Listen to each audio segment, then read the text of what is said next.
Folks, welcome to a special edition of the Jake Feinberg Show. And my guest today is one of the founding members of the Association for the Advancement of Creative Music. He originally fell in love with music when a friend of his turned him on to Max Roach.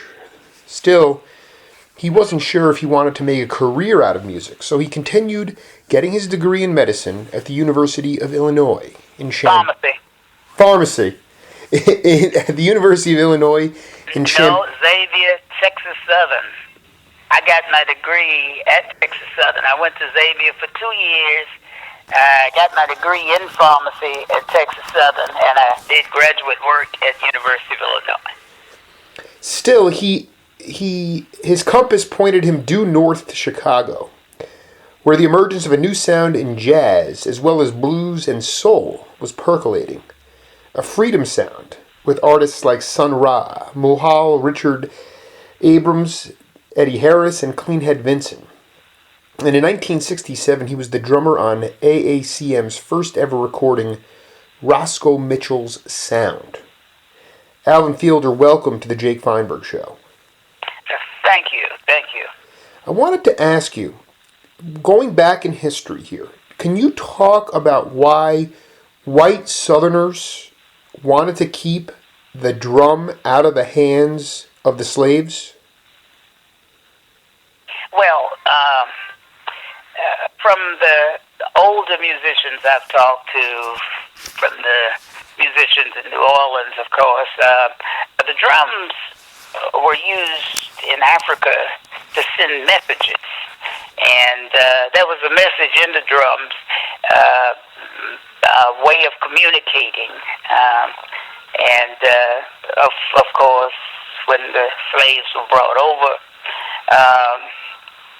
on the ships and during the Middle Passage period,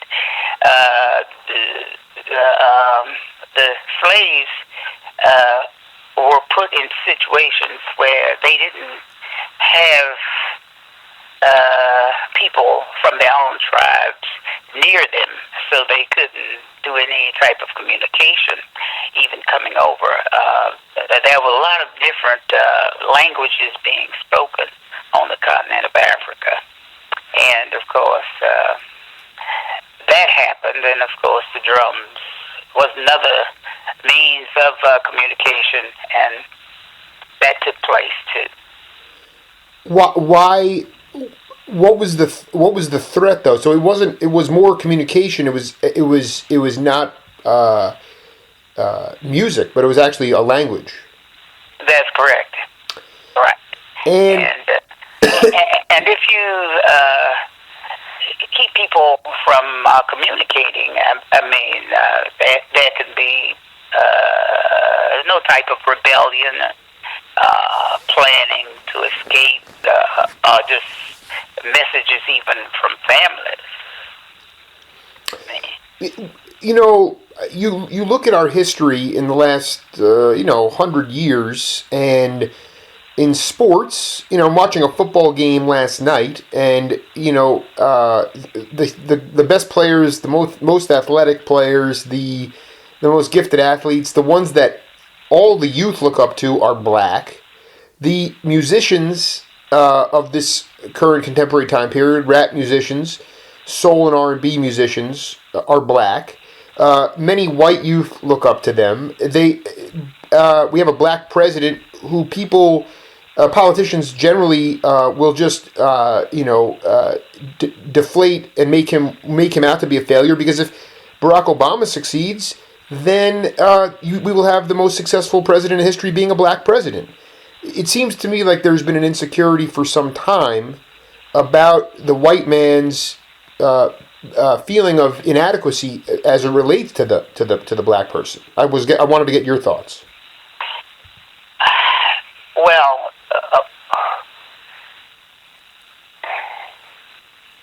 really, I thought we were going to talk about the music. However, I know this is leading. Well, but because it all ties in, though. It all ties into free jazz. Well,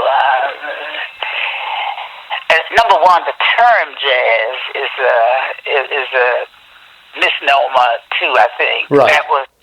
That was a term given the music by the critics. The musicians didn't call it jazz. Of course, there's many versions of how that word, of course, came about also. Actually, the word really is derived from a West Indian word, jazza, Jazzae, and it means to speed up. That's what the word means. Really? I didn't know. That's cool. Yeah, and of course, I'm sure in the speaking of the slaves, and I'm sure the slave masters probably misunderstood the word and didn't know what it meant, and of course it's been termed as coming from the word jackass, Jackass, I guess, and they just took the jack off of it and called it jazz music for a while, JASS, and then it was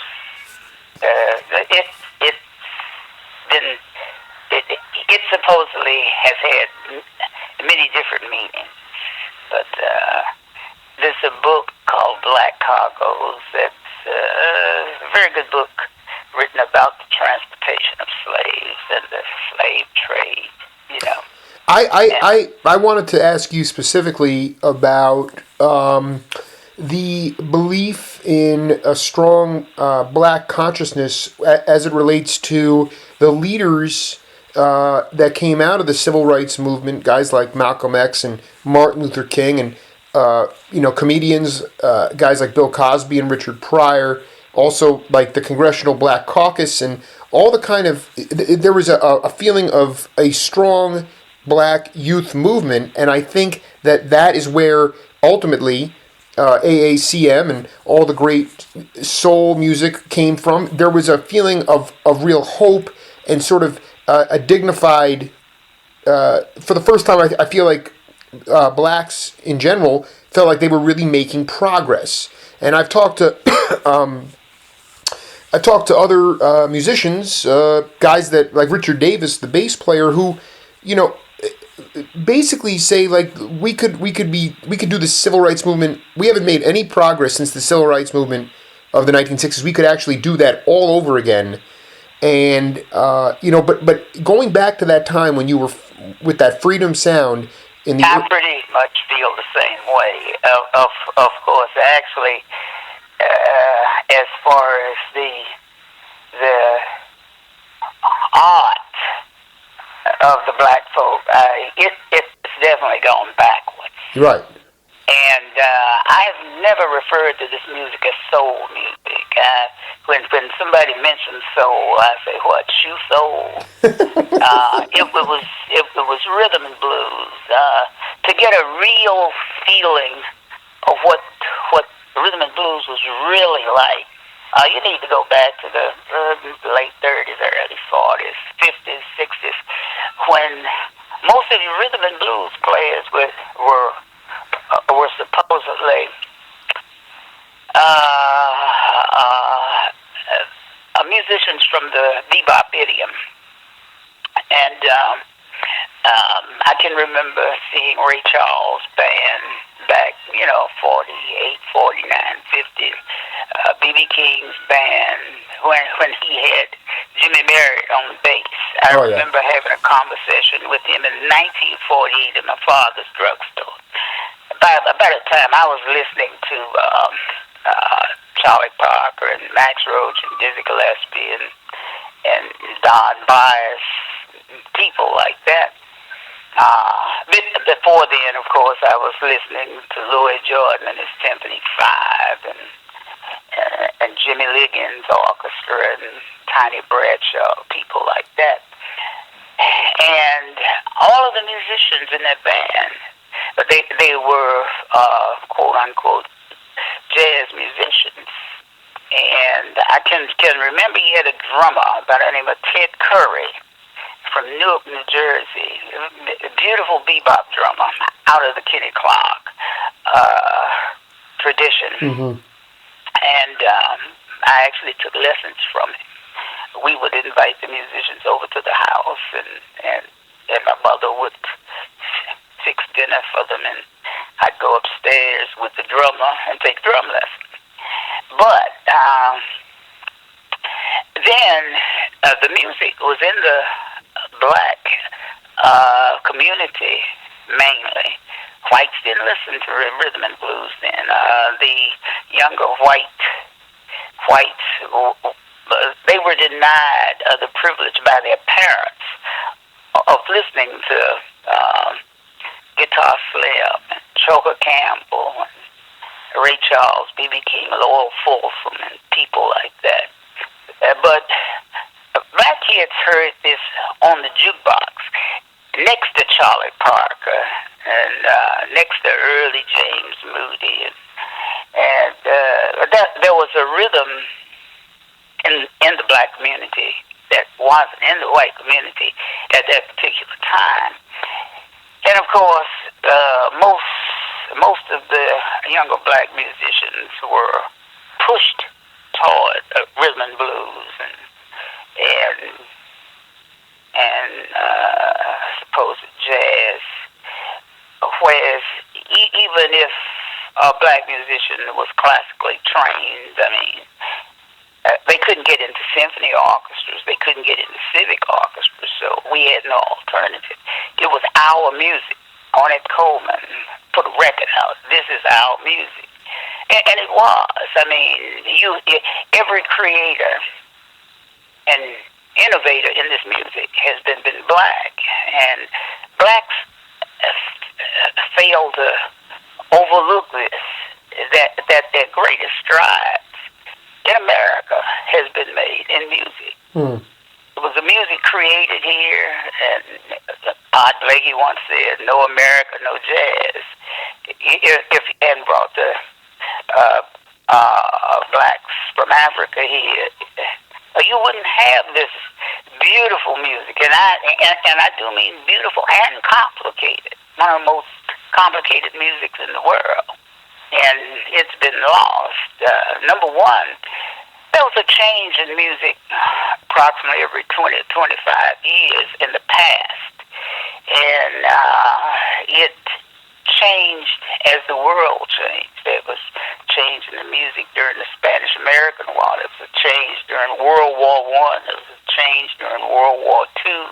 There was a change during the Vietnam and Korean conflicts. And since the 60s, you really haven't had any change in this music. I won't say that it's gone backwards, but it's becoming a repertory music. You have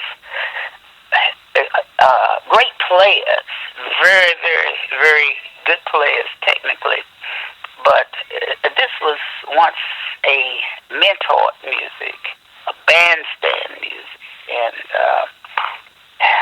since Ornette Coleman and Cecil Taylor and Train and certain versions of Sun Ra's band, you haven't had any change in the music. Actually, the music has gotten weaker mentally. And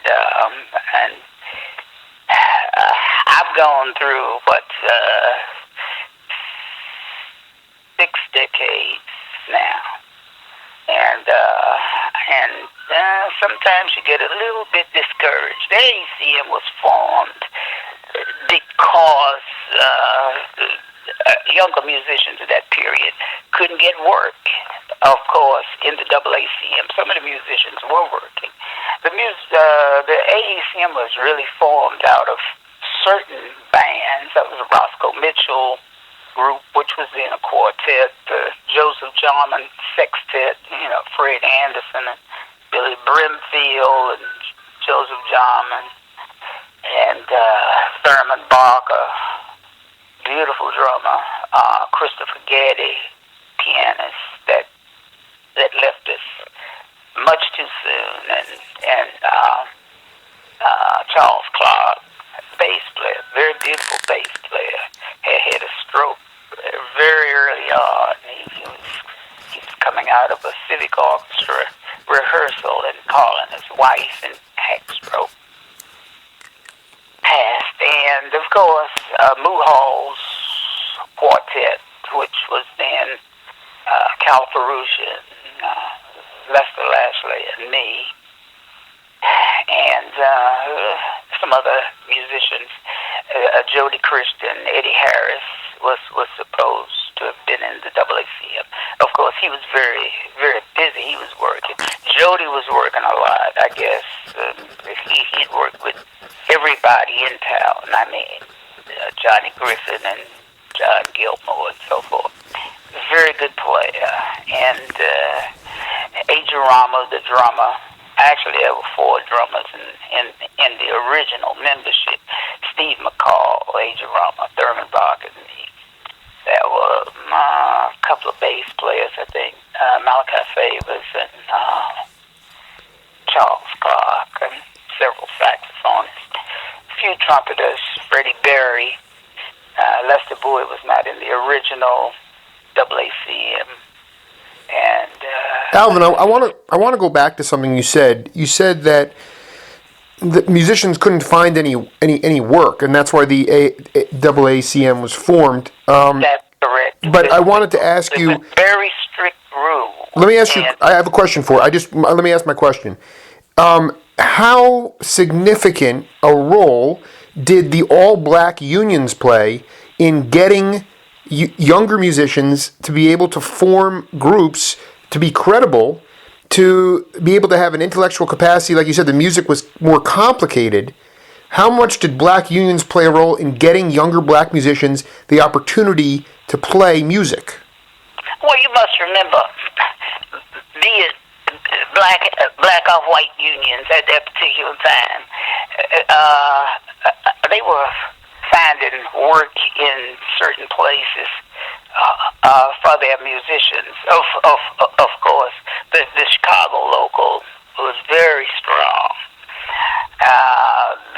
They owned apartment buildings, and they had amassed money and everything.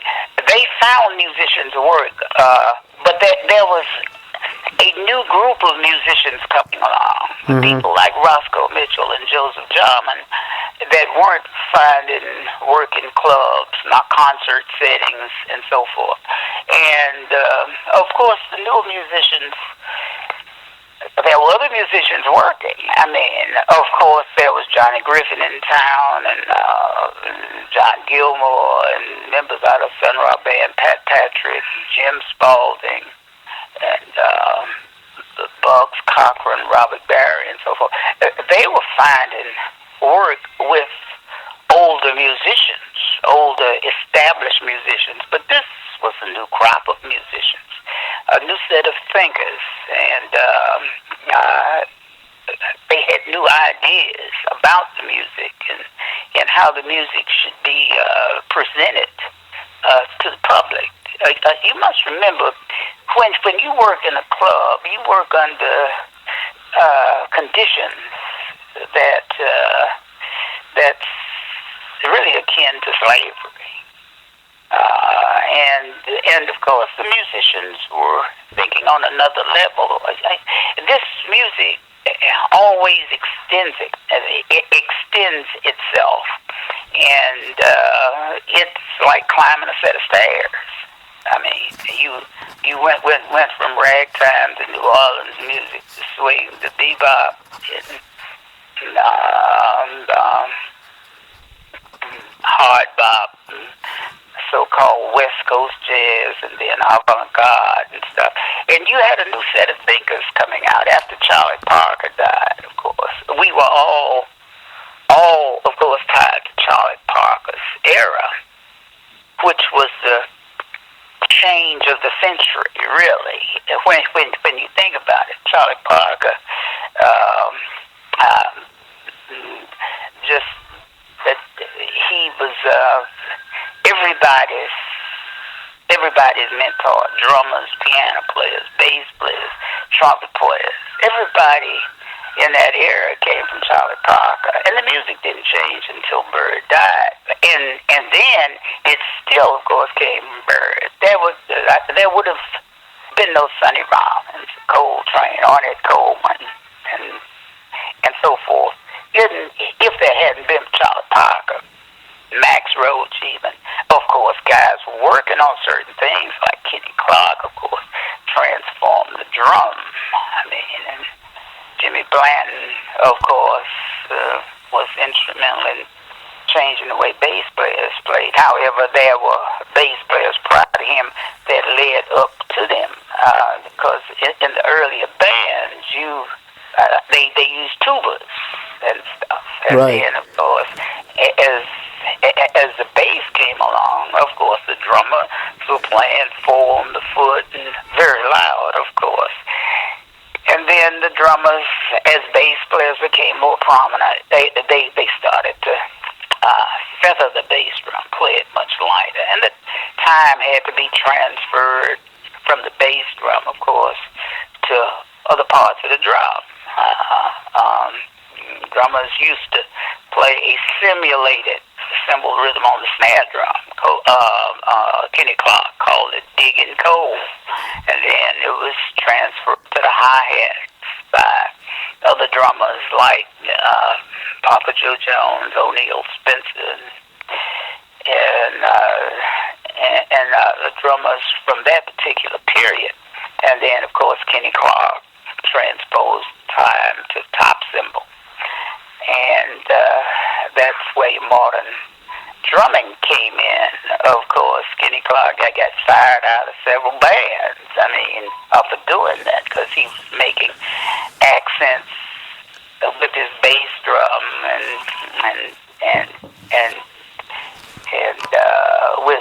with his left hand and playing cymbal pattern, which made the music flow more, and you could hear the bass more. So that was the reason for everything, of course. Piano players, I mean, your first great piano player with big bands was Count Basie. Mm-hmm. Of course, Basie had influences, too, that a lot of people tend to bypass and not know about. There was a pianist in Kansas City by the name of Fats Atkins that bassist style basically came from. And, I mean, you couldn't play stride piano like in a big band setting, because you had the brass section, the reed section, and everything else going on. And Basie played very sparsely, of course, and filled in his parts, and that was the beginning of the great rhythm sections. Of course, Basie was from New Jersey, but he went to Kansas City to play with to play second piano and write for the Benny Moten Band. And after Benny Moten died, of course, Basie basically took over the band on the advice of other band members, and that's how the Basie Band, of course, really came about. Alvin, I wanted to interject because you're giving some fantastic information, but I wanted to ask you, with Kenny Clark, Count Basie, the reality is that there were no jazz curriculums. It was only classical curriculum, so there was no structured schooling of the musicians, and things had to be created spontaneously through. That's not true. You see, as I stated before, the musicians came up through a mentorship program. You were mentored by the older musicians, and you learned on the bandstand. And of course, that's why everybody sounded differently. But you could tell Herschel Evans from Lester Young, from Ben Webster, from Don Byas, and all the other great players, trumpet players the same way. It was a mentorship. Now you go to the universities, I mean, you have people studying jazz, but in the olden days, you became a jazz musician because of situations. finding work. Right. Work. And that's what I'm saying is it was a thing where very few cats sounded alike. exactly. Very few. Exactly. And in the schools, you're given classes like Jazz Messengers 101, Horace Silver 101, John Coltrane 101, 201, 301, and so forth. And you've got a lot of teachers in the beginning. They didn't have Charlie Parker teaching in the schools. They didn't have Dizzy teaching. They didn't have Monk teaching. They didn't have Bud Powell teaching. So all that got by. So you've got a third and fourth generation teachers teaching so-called jazz. And a lot of those guys have never been exposed to seeing Charlie Parker even, or seeing John Coltrane. You start writing books on Coltrane solos or Charlie Parker solos, and they're analyzing the music that way. In the past, I mean, you learned the music, you learned to read, but you learned the hard way. And, of course, you haven't had, like I said, you haven't had any creators in this music since the 60s. I see. We are the cause of it. Well, but in fairness to the generation of guys, the Mike Wolfs and the Pat Martinos and the Skipper Henry Franklins, those guys still were under the mentorship and the guidance of guys like Hampton Hawes, Jack McDuff, Willis Jackson. So this generation that I'm chronicling is the last generation of jazz. There was plenty of new sounds in the early 70s. But my point now is that music in general... but you must remember, in the 70s, you had people like, late 70s at least, you had people like Kenny Washington playing drums, and guys coming out of Berkeley, Louis Nash, Jeff Chain Watts,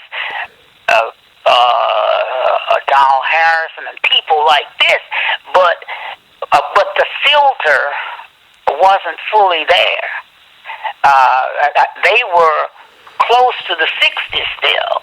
I mean, they had been around the older musicians before they started dying out. Right. The musicians going back to my period, and even later, they got a chance to hear Art Tatum. They got a chance to hear Errol Garner. They got a chance to hear Charlie Parker. They got a chance to hear little Benny Harris. And they got a chance to hear Kenny Dorham. They got a chance to hear J.J. Johnson. And Charlie Rouse and Hank Mobley and all the players like that. I mean, the players from the Billy Eckstine band were still around. Some of the players, of course. Some of the players from the Earl Hines band were still around. Some of the players from the J. McShann band were still around, you see. All those guys have passed now, for practically all of them. I think of a trumpet player that nobody talks about back in the J. McShann band. J. McShann, for me, J. McShann was probably the first band that showed us the way of bebop, of course, thanks to Bird, of course. But you had a trumpet player named Buddy Anderson. They used to call him Little Buddy Anderson. He's the guy that introduced Dizzy to Charlie Parker. And, I mean, Charlie Parker had the formula and the technique to give to all of the bebop players. I mean, you had Coleman Hawkins and Don Byers out there and other tenor players playing a newer music than swing. I always like to call it 1 foot in swing, 1 foot in bebop. But Bird showed us all how, including the drummers. I mean, and drummers like Max Roach and on, Joe Harris, who nobody talks about, who's still alive. Joe Harris took Max's place in Bird's band. for a while, and he took Kenny Clark's place in Dizzy's big band. He went to Juilliard. He was at University of Pittsburgh for a long while. Made a lot of very good records. And nobody ever talks about the Big Sid Catlett, O'Neill Spencer, Cuba Austin, and all of these guys. Why don't they talk about them?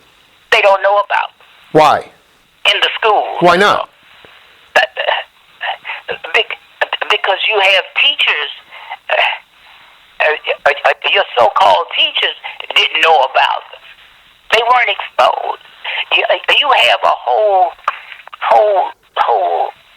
cadre of players. I mean, you can go to practically any city and you'll find a legend there. For instance, St. Louis had a drummer by the name of Joe Charles. Billy Higgins first told me about Joe Charles. Alvin told me about him. Kenny Washington knows about him. But you see, the thing is, unless you got these guys telling people about these older guys, I talk to a drummer all the time, and I've been trying to get him into the lecture circuit in some of the colleges. Arthur Edgeo, are you familiar with Arthur? I'm not. You're not. He used to play with Kenny Dorham's group. That was the group with Julius Watkins and Phil Urso. Are you familiar with Phil Urso? Yeah, I definitely Phil. Yes, yes, absolutely. All right. Yeah, he was in a group. I can't think of the name of the group, but I saw them at Birdland in '54. Oscar Pettiford's group. Oscar Pettiford, Dick Katz was pianist. Arthur Edgeo, Julius Watkins, Phil Urso. And you want to get him speaking on the lecture circuit, though.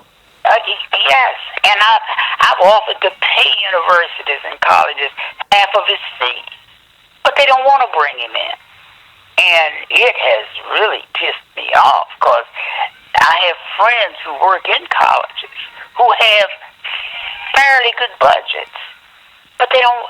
I mention him and I tell them all about him. He was Horace Silver's first drummer. Blakey was picked for the Blue Note dates. See, Horace Silver's first group was Doug Watkins, Hank Mobley, and Arthur Edgeo. But he's been totally bypassed in the history things. Even on album covers, they'll talk about everybody except Arthur Edgeo, and Arthur was a hell of a drummer. He played in Horace's first band, Oscar Pettiford's band, played with Teddy Wilson Trio. He played on all those prestige dates, most of the prestige dates with Shirley Scott and Eddie Lockjaw Davis, and people like that. I mean, Dinah Washington's drummer. Very good drummer. And there's people like that wherever you go. Very few people talk about Wilbur Campbell, the Midwest. I mean, Wilbur Campbell was a big influence on Jack DeJohnette, Walter Perkins, who nobody talks about either. Right. Herman Tucker, me, Hamid Drake, and people like that. Wilbur Campbell played with everybody that came in Chicago. Dexter Gordon, Sonny Stitt, Sonny Rollins, Monk, everybody. And you never hear of them talking about him, and of course there was Wilbur Ware. Yeah, everybody thinks of him as a simple bass player. Oh, he played simply. I mean, but Wilbur Ware was one of the greatest bass players out here. He was Monk's favorite bass player. But they don't study Wilbur in school. Alvin, I have had I've been in touch with a lot of the curriculums in universities. Very few of them study Bud Powell. And everybody comes from Bud Powell. They either come from Bud Powell or Tatum. They don't study Bud Powell. They'll study Bill Evans. They'll study Herbie Hancock. They'll study Chick Corea. But they don't study Bud. And they all come from Bud. I mean, this is one of the problems. The schools have, pardon the expression, fucked it up. Really. No, but here's the question. It's not just the for-profit music colleges, but it's also when did the instruments start being taken out of the schools, the minority schools, the black? That's not the problem. That's not the problem. You never had jazz studies courses in black schools, even though you had great college bands. I can remember the Kentucky State Band, the Tennessee State Band, the Alabama State Band, the Wiley Band, the Wiley College Band. Of course, that's where Kenny Dorham went to school. And all of the schools had these great big bands, but they couldn't even practice on the campus. But they would have to go off campus. But see, Alvin, I'm gonna beg to differ with you because I talked to Carl Burnett and the skipper Henry Franklin, Roy Ayers. They talk about these unsung heroes, these high school band teachers like Sam Brown from Southern California, who got so sick and tired of their hyperbolic attitudes toward music. But it was really those high school band instructors that really forged new paths and allowed these kids to dream. So I actually think that because, and you look at black youth today, what happened? They stopped playing instruments because the instruments were taken out of the schools, and then they sampled. The music was taken out of the community. How was that? Now go through that. Talk about. Not necessarily the schools, because when you think of all of the great players, I mean, Charlie Parker probably didn't finish high school. Right. But Dizzy Gillespie, even though he went to that institute in South Carolina, and so did Woody Shaw, of course. Both of them went to school there. I can't think. They had great teachers, but that wasn't the reason for most of the musicians. Don Cherry. I mean, I seriously doubt if Don finished high school. Ornette Coleman. He studied with Buster Smith, who was Bird's first teacher. Of course, Bird studied with Buster on the bandstand. How did the music? He became a high school teacher in Dallas, Texas, who Dewey Redman came up under, David Fathead Newman, all the great tenor players, all the great saxophone players, including the drummers like Charles Moffitt, who was a trumpet player also. They came up under Buster Smith in high school. You still have that, but where do they play after they finish? Where do they play, even if they study in high school? And most schools never stressed jazz per se.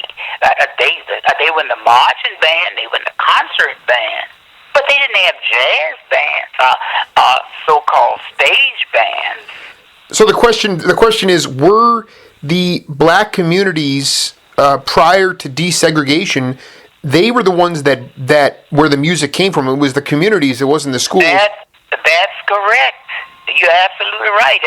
And after so-called desegregation, integration, people started moving from their communities into other communities in the suburbs, and the bars started closing down, and you just didn't hear the music. Prior to that, during the days of segregation, I mean, you had clubs in the communities, and they all had great jukeboxes. Yes. They had Prestige Records, Blue Note Records, and all the jazz labels on the jukebox. And the kids don't hear it. And you must remember, the kids today listen to their peers. Right. They basically don't listen to the older musicians. I like George Coleman. George Coleman's not teaching in a university, but George is probably the best saxophone teacher in New York at the present time. Why is that? Why? Why wasn't Bird in the school system? Right. Why wasn't Frank Strozier, great alto player? He's even stopped playing. And of course, you had all of these younger guys coming up after the bebop period, like Booker Little, Freddie Hubbard, Lee Morgan, and Frank Strozier, and Harold Mabin, and all those guys. I mean, right now the universities are open to a few of them, like Harold Mabin. I think Harold is out at William Patterson, I think, now, and Mulgrew Miller and so forth. But overall, I mean, after a guy finishes college in jazz, what does he do? He goes to New York, and they play for the door. They can't raise a family playing off the door. You might have a few of the players that make the breakthrough, like Roy Hargrove, and of course Wynton Marsalis and the Marsalis family, period. And people like Kenny Washington and Billy Drummond and Carl Allen. I mean, yeah, but you must remember who they played with when they first started playing. They played with older musicians. They played with Blakey. And they played with older musicians who had the experience to teach them on the bandstand. And also, they also played for musicians like Dizzy and other James Moody and Eddie Jefferson and Roy Brooks. Those guys, they got paid for their art. They advocated for their art and got paid for it. And part of it is an advocacy thing, standing up and saying, I am not playing for free. I remember Ndugu Chancellor told me, he goes, I think there were only 2 times in my life where I didn't get paid for something, and I put those people out of business. You had to stand up for yourself, and part of it was when Dizzy brought his band with Mike Longo and Al Gaffa and Mickey Roker, and he said, if we're going to play 3 weeks at Ronnie Scott's, we're sure going to get paid for this as well. Yeah, but how much were they being paid? Well, the cost of living. They weren't making as much as a regular laborer, probably. Right. They didn't have benefits. They didn't have health benefits. They didn't have 401ks. They didn't have pension plans. Of course, a few of the musicians broke through. Miles Davis, Coltrane, Ornette, certain extent, Sonny Rollins, yeah, they made good livings. Dizzy probably did too. I mean, but they were the stars. But I mean, think of all the so-called jazz schools. I see kids coming out of jazz schools, Wyoming University and all over the nation. They have jazz programs. But I mean, how many will really make the breakthrough? How many will wind up as jazz musicians? And how many will probably get out and study law or medicine or something else later on? How many are really going to be true to the music? I mean, the generations prior, they were true musicians. They withstood all the trials and tribulations and struggles and stuff. How many of these guys are going to do that, though, in the end? But I wanted to ask you, as it relates to the AACM group, but, I talked to guys like Eddie Henderson, who was with Herbie, and he said that the sound of Mwadishi did not change until a month-long stint at the London House in Chicago. So why was it that a steakhouse allowed a jazz group to play for a month? That's the point. You talk about younger musicians playing for You must remember Herbie Hancock was a name. Herbie Hancock had written Watermelon Man. Patrick took his tune to Mongo Santa Maria. I'm not saying, no, listen, what I'm saying is... So anything that Herbie Hancock did, now I worked with Herbie prior to his joining Donald Byrd in Chicago. We had grouped together. But Herbie struggled in Chicago. We would have to go play auditions.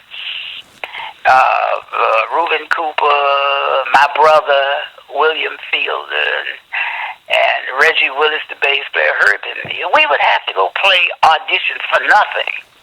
And if we were lucky, we would get a job. However, he got his break when he was called to do a job with Coleman Hawkins for 2 weeks at a North Side club, and then of course Don Bird came in after that, and he left with Don Bird.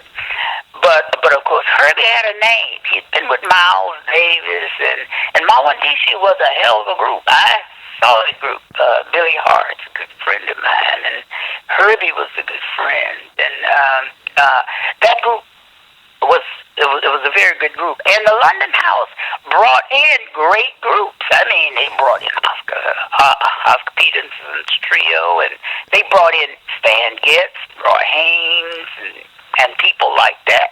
It was not just the steakhouse. It was a good. I don't know, but what I'm trying to say is the overhead costs of the hotels and the upkeep. That was to think that group was there for a month. They could afford to do it, but the cost of living now in today's world. You must remember that group was probably not making a lot of money. They weren't, but I mean, but they weren't making as much as Oscar Peterson's trio. Oscar Peterson, when they had Oscar, they probably lost money.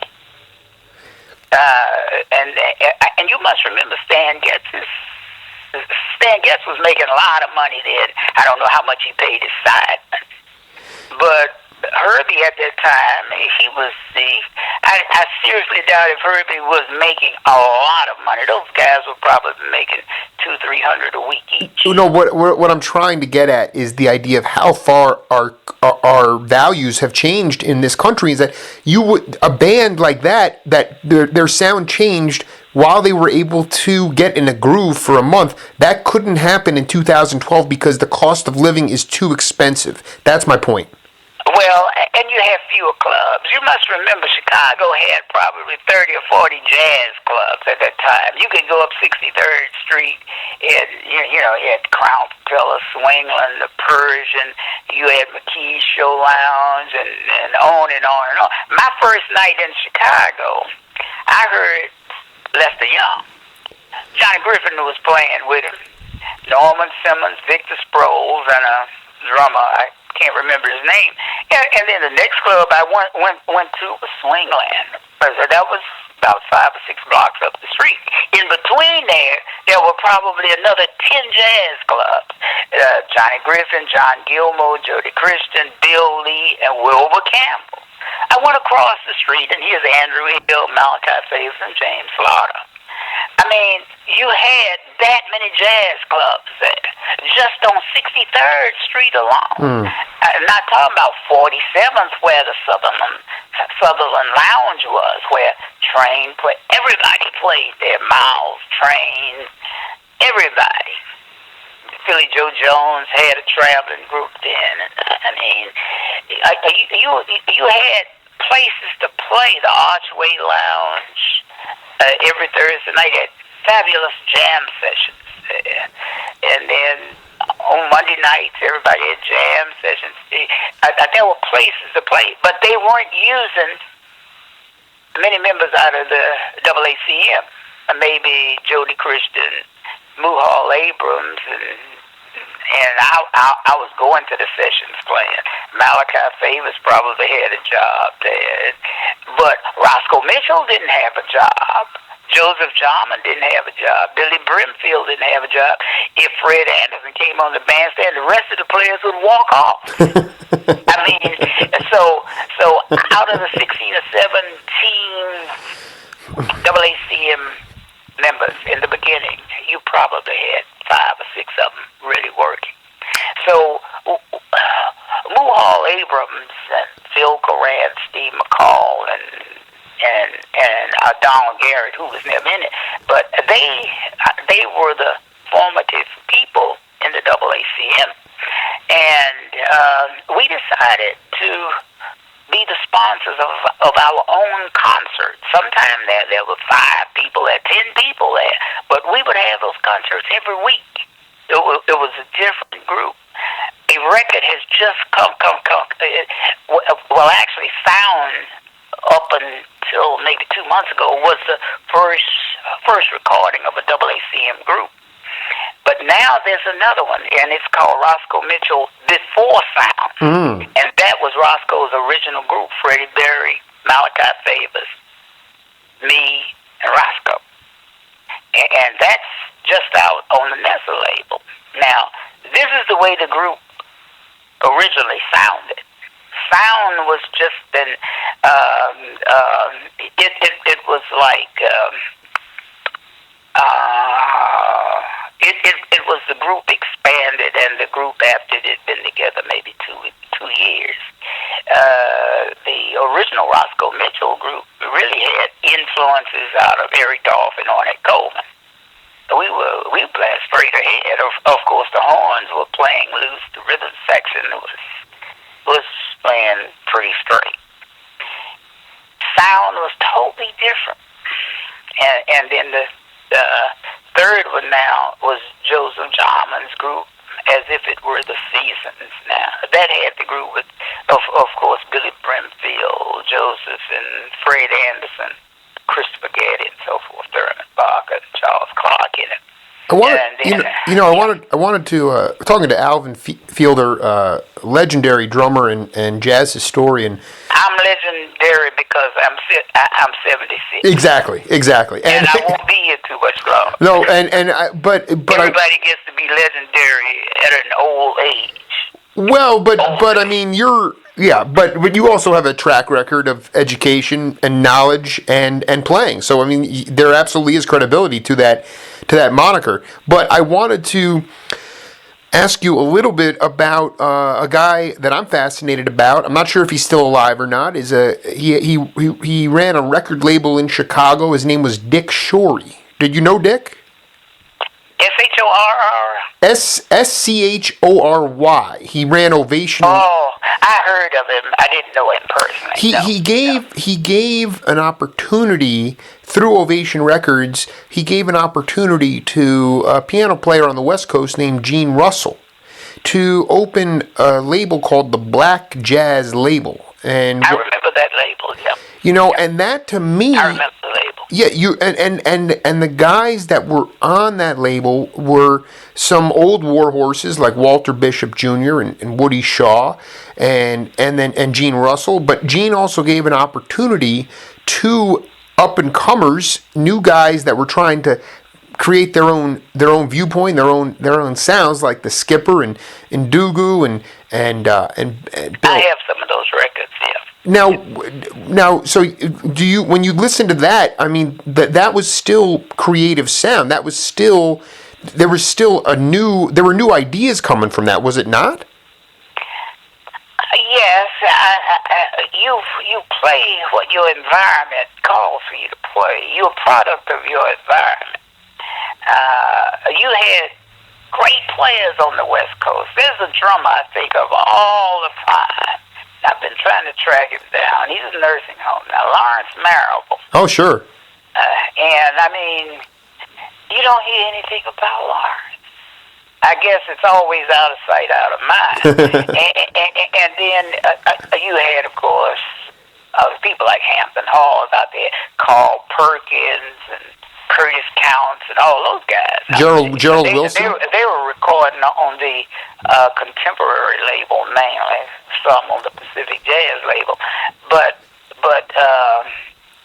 I don't know if the distribution wasn't right for that label or what. That's one of the problems you run into, distribution. Now, you can record guys all day, but if the music's not getting out past a certain area, it's not doing any good either. Of course, then there were more jazz clubs, so I guess it worked out for that particular area. But I remember those records. Some friends of mine also recorded for that label. Ken Chaney and Reggie Willis, and I can't think of the drummer's name. And oh God, R.E. Brown might have been in that group. I'm not sure, but I have several of those records in my collection. You know, I was gonna at that time, you had really, in the early 70s, you had taken, were you still actively playing, or were you in pharmacy at that point? Well, I was in pharmacy, but I was doing many things. At that time, I was getting grants from National Endowment and Mississippi Arts Commission from the people I dealt with, my banker, my lawyer, my accountant, and my drugstore. We were sponsoring concerts in Mississippi. Mississippi was very active. We were bringing Roscoe Mitchell and Cal Peruso, people from the AACM. We were bringing in Donald Byrd, Clifford Jordan, Muhal. We even had a group called From Fats to Cecil, and that was Cliff Jordan and Muhal Abrams, and a saxophonist that's over jazz studies at Spelman, Joe Jennings, and bass player was London Branch. And then we had the Southeast Jazz All-Stars, which was comprised of mainly the people in the Southeast, people from New Orleans, and Birmingham, Atlanta, Florida, And we were working universities and colleges and libraries. We were working concerts. And the music was very active. Of course, during that time I was working for the government also. I was working out of the Nixon White House. I was on a committee that dealt with education in the southern schools, the emergency school aid assistance, which was later termed emergency school aid program, ESAP.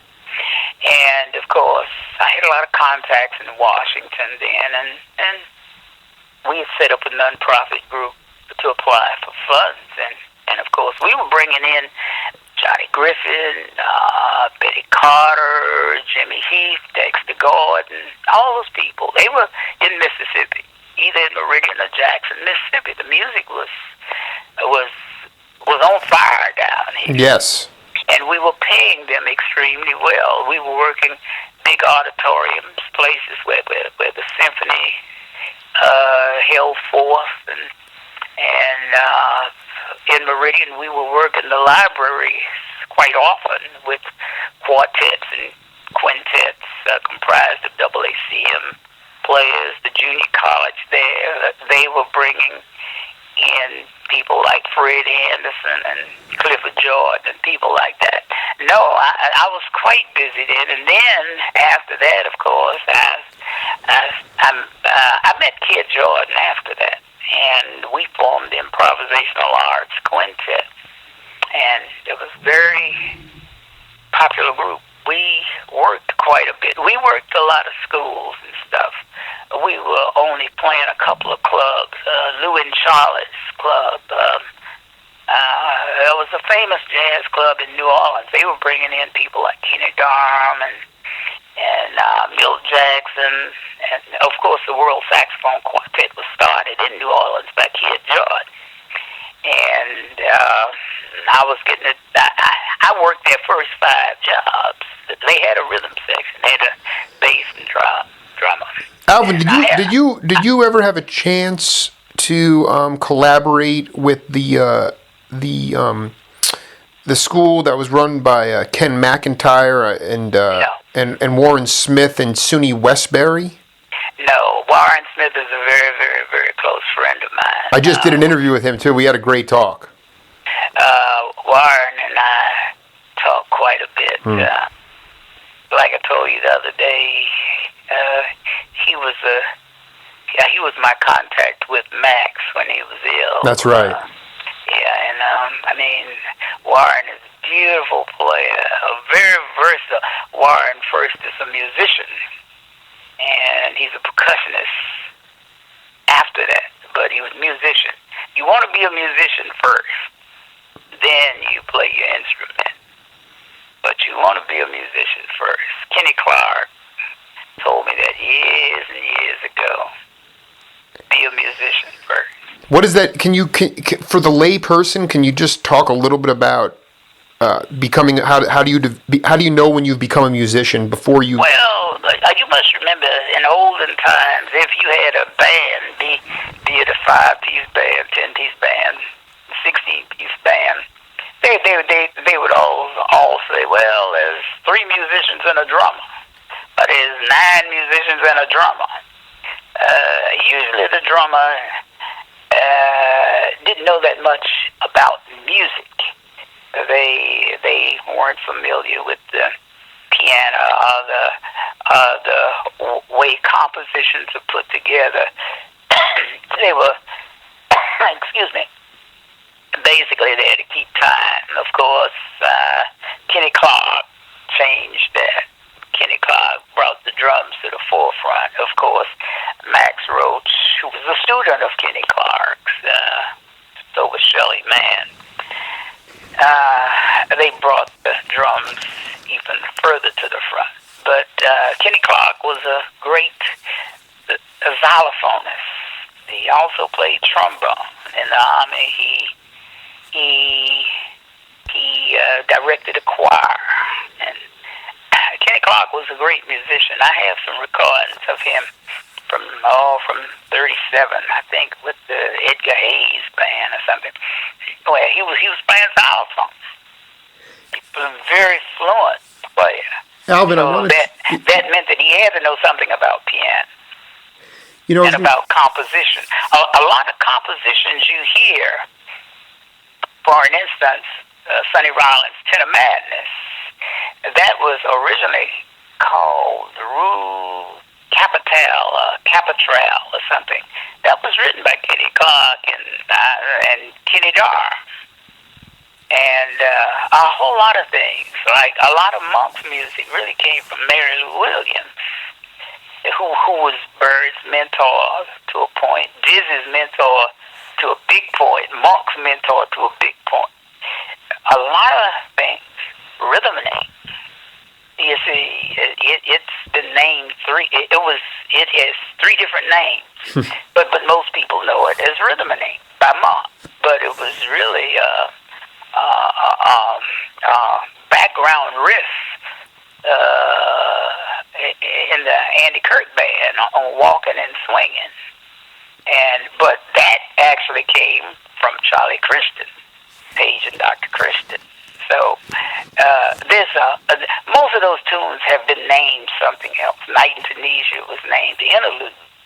That was the first type tune, not Night in Tunisia, and all those tunes.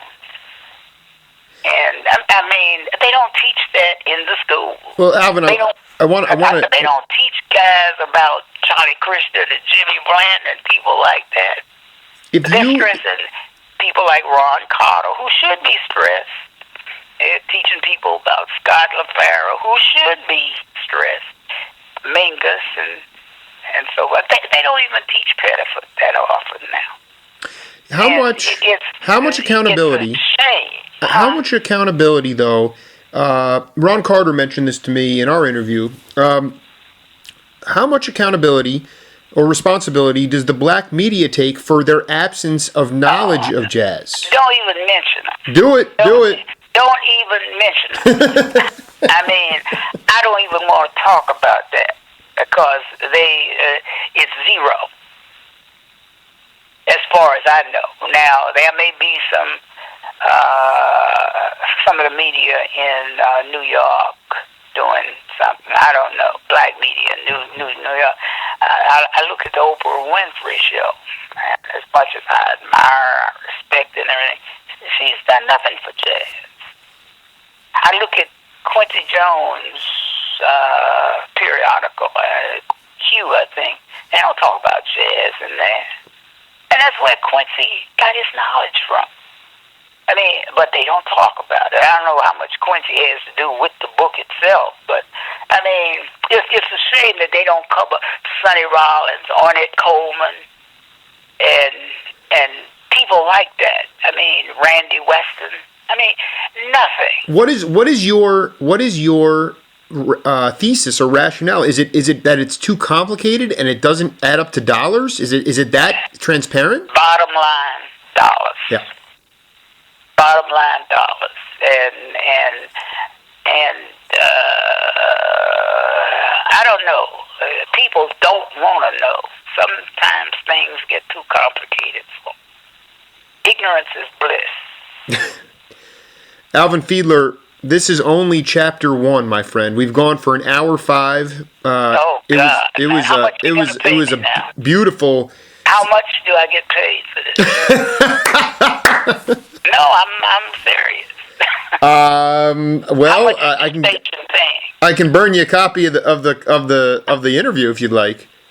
Well, of course, I won't that to make any corrections I've made. Of course, no. I mean, listen. The point is that I am a 33-year-old father of 2, soon to be 2, and I was born in '78, and I'm living through this cultural wasteland that we live in today. This bottom line, transparent sort of culture that we live through, and all I can do. Where are you living now? I think you told me the other day, I'm living in Tucson, Arizona, which is a very spiritual place. I mean, and do you all have any jobs out there for certain groups? Any arts organizations bringing in groups? There are people that we have the Jazz Society, but the problem is that they appeal to an older audience, and and those people think that jazz is. I'm 76. Kid Jordan is 75. Henry Franklin is 68 or something. We are old musicians. No. But what I'm saying, what I'm trying to explain to you is that they're appealing to a conservative white audience that thinks jazz is smooth jazz, and that stuff makes me throw up. Do you belong to it? The Jazz Society, I do not. I do. Belong to it and change their minds. You need to jump in there and teach them. Well, if you convert 1, you can convert 2, then 3, and then 4. Again, I think it comes down to the fact that there's convincing, and then there's what comes into play now is just how can we market it so that we make money off this, and that was not the case. You're right. I mean, Eddie Henderson made his album with the M. Wadishi group in '73 out of Dr. Patrick Gleason's studio, and I think it was $1,200 each one got $300. That's right. Yeah. And the best I can do at this point is to what I'm doing next week is meeting with two guys that are affiliated with the 2 clubs here that have been restored. One of them is sort of a temple. The other one is more of a kind of a gut bucket sweat hall. But my goal is to bring in the skipper and Poncho Sanchez, Pat Martino, those kinds of cats, and try to hold it 1 minute. Have you thought about the colleges out there, the universities, the libraries, the museums? That's where the musicians should be playing, and they would make more money anyway. You can apply for state funds, state arts commission funds, national endowment funds. Look, we got funds from national endowment.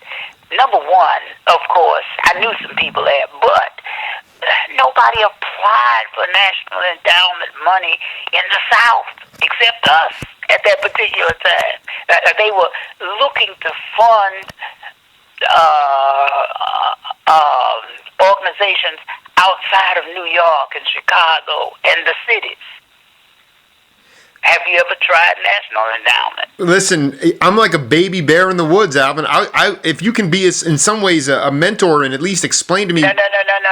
It's quite easy. All you have to do is get the forms and fill them out and tell them why you want the funds. Of course, you do have to keep records. So in your nonprofit organization, you should have a lawyer involved, an accountant, so you don't have to pay them, or you give them free tickets or something. Yep, right. And I mean, the money is there. Every one of the colleges has a Lyceum program. They have to have it. Yes. All colleges got them. Even in Mississippi, they have. Every college and junior college has a Lyceum series where they can bring in theater people, dance groups, symphony groups, and jazz groups. These are the fine arts, and that's what they do. Some of them might have 3 programs a year. Some of them might have 12, but they all have them, and these are the things you hit for.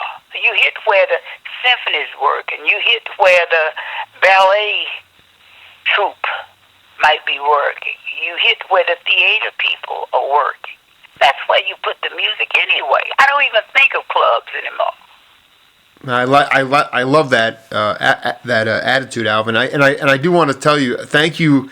Let's pick this conversation up. We'll talk in the next few days, and we'll continue this journey with Alvin Fielder, a legend in the jazz community, in the music community, and all I want is some work behind this. Me too. And it's easy to get. All you need to do is apply to National Endowment. But you said hold on. You said they would gladly fund you. Hold on, so the national. But here's the thing. You said that you knew people there. Connections. No. Yeah, it just so happens that I knew people there because I was working in Washington at the time. I could have applied and not known anyone. So if I apply and I preach what I'm trying to get across here, I'm assured a response, at least a response. Of course. They fund groups every year. They've been doing this for years. And very few people in the South applied for these funds. Probably nobody in Mississippi outside of us. So they were glad to fund us because it was some funding in Mississippi.